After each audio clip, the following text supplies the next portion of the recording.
The elite operators of the U.S. Special Operations community are tasked with only the most difficult and dangerous missions.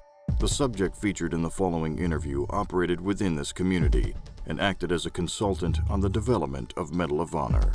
Their identity has been concealed for security purposes.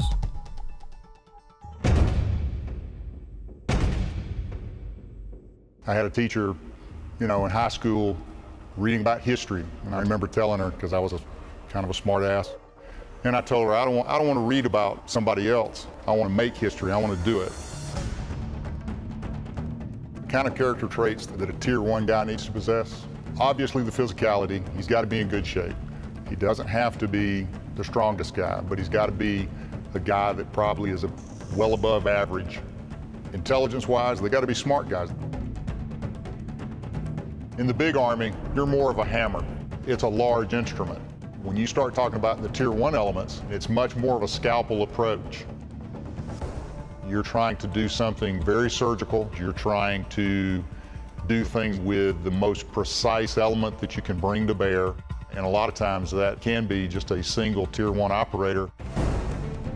No telling what he had to do to get to that point so that he could go through that door, so that he could confront a guy with a gun who wants to kill him.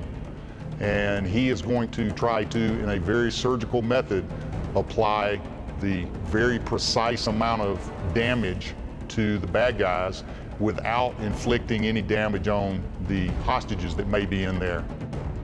He's risking his life to save somebody else's life. He's doing it at great risk to not only himself, but his teammates. I would rather take a bullet myself than do something stupid that resulted in one of my buddies getting shot. I wish that the public in general could have an understanding of what guys do.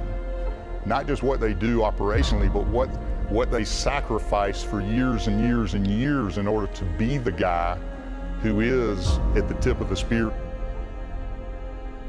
For me, I'm not a very sociable person, to be quite honest. Ask my wife. I don't consider a lot of people friends. But if you're any innocent person that's in harm's way, we wanted to be the guys that came and tried to do their best to stop the bully.